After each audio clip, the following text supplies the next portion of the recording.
The San Francisco Bay Area is renowned for its scenic beauty, mild climate, diverse population, and economic innovation. Our population is expected to grow from about 7 million people today to 9 million people by 2040. So like many other large urban centers, the Bay Area must face the challenges of serving this future growth. How can we accommodate where people want to live and work? What kind of transportation system do we need? How do we plan for this growth while conserving open space and agricultural lands? And most importantly, how can we sustain our region's wonderful quality of life for future generations? That's what Plan Bay Area is all about. It's the most ambitious effort to date to create a long-range regional land use and transportation blueprint. Plan Bay Area is being prepared to meet the requirements of a new state law, Senate Bill 375. The goal of this law is to reduce greenhouse gas emissions from cars and light trucks. What does SB 375 mean to the Bay Area? The law requires two regional agencies, the Association of Bay Area Governments and Metropolitan Transportation Commission, to develop a 25-year plan that links land use, housing, and transportation planning. The plan must demonstrate how the Bay Area can achieve the regional per capita greenhouse gas emissions targets set by the California Air Resources Board. The Bay Area's two targets are to reduce per capita greenhouse gas emissions by 7% by 2020 and by 15% by 2035. Our past plans usually had the word transportation in them. And Plan Bay Area still has a transportation element, but the most significant difference is that it also will have a very large housing and land use component. And so what we are doing, I think, really for the first time in our region is knitting those two very related subjects together in one plan. Well, I think it's very simple. We're planning for a better, more livable region for everyone. It's as simple as that. Of course, simple goals don't always have simple solutions.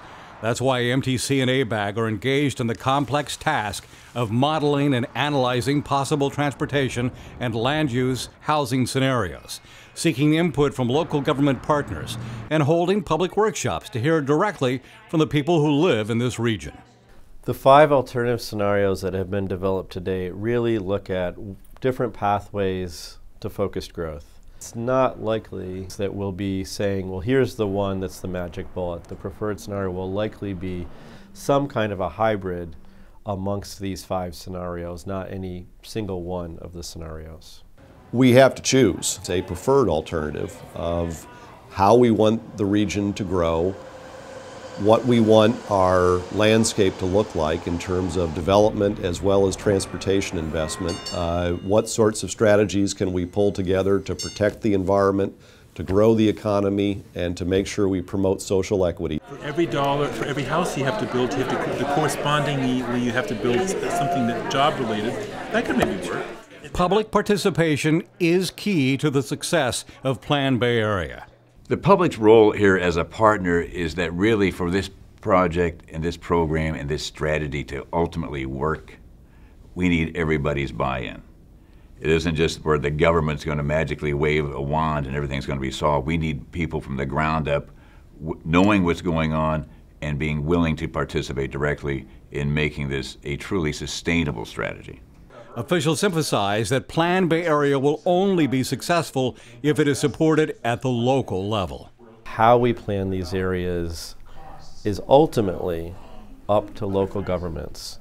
What gets adopted into local zoning is the choice of a local government and its elected officials and the citizens that live there.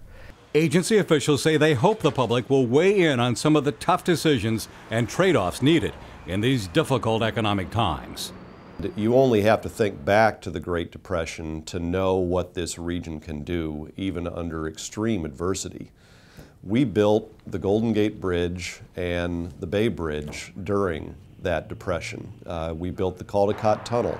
If we can do that in the worst economy that the modern world has ever faced, I'm very confident there is a lot we can do today if we could pull together. MTC's executive director warns that creating a sustainable future isn't as simple as building more big bridge and freeway projects. Our bigger challenge right now, frankly, is to maintain the ones we've built. But we're also using a lot of funding to maintain and expand our public transit system, to get more bike paths and bike lanes out on the roadway. And transportation for the future needs to enhance our air and our bay. The state law that established BCDC over 40 years ago directed the Commission to plan for San Francisco Bay as a single unit where the impacts on one part of the bay could affect the whole bay. The vulnerability assessment we did shows that over 100 miles of roadways, including Bayshore Freeway and other important arterials, are vulnerable by the end of century to flooding from sea level rise, as well as over 250,000 of the present bay population. The Bay Bridge is high enough to be above sea level rise, but the eastern approach is low-lying and subject to inundation as well. And so there are many threats that face the bay, and that's why we believe we need a regional strategy together with the regional agencies to plan and respond to this threat. And the housing challenge is huge as well.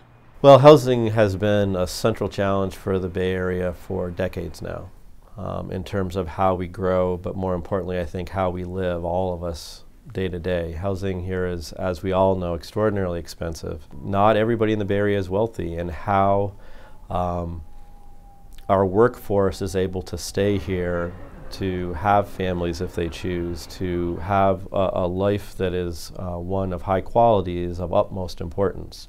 One Bay Area with its 101 cities and 9 counties, building a better Bay Area for our children and grandchildren won't be easy. With a shared vision, smart investments and policy choices, and robust public participation, Planned Bay Area can result in a prosperous, sustainable future. Are you ready to roll up your sleeves and work together to plan how the Bay Area might grow over the next 25 years?